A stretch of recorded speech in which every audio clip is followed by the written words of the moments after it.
Are you there, Mike? Yes. There we go. Hello.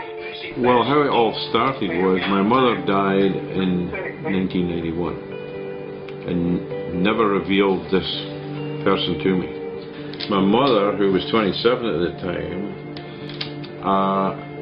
was involved, we believe, with an American submariner, okay? And she got pregnant. He left town on a submarine and got killed, okay? So my mother was left with a situation, pregnant with no husband, not a good situation in these days.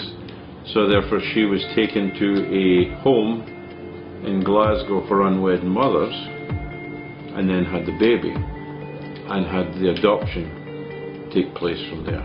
So she was never allowed to keep the baby. My mother died and never told me.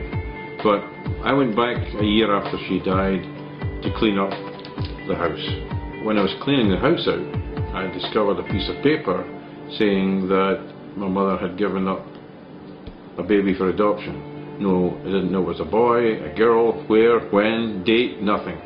The rest of the paperwork must have been destroyed. So she had kept that one little piece of paper. So now what do you do? So we went down a lot of trails. I put ads in newspapers. I put ads in grocery stores. If you were born on this date and your name was such and such, could you contact this number? So what happened then was I decided,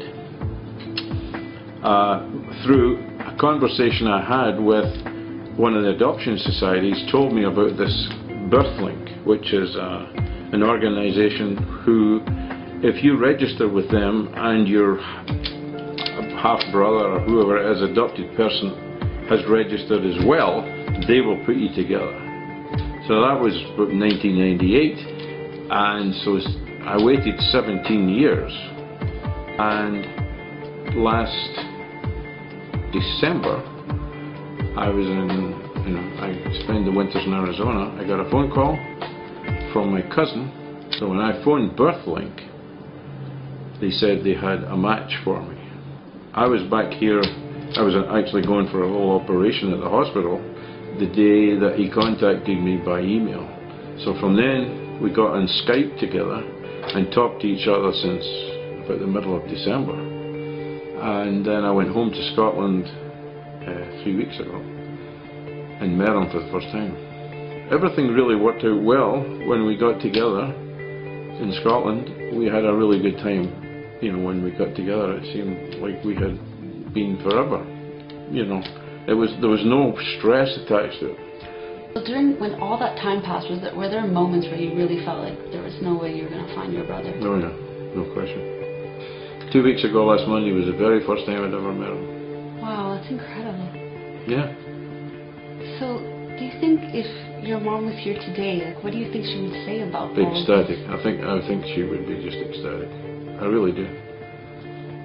Yeah. Because she had this secret all these years, and now she must have thought about Mike all her life. So I think she would have fully understood if I brought him to the door. I think she would have been ecstatic. I really do. It's just a pity she's not here. No. For one very good reason. Yeah, it's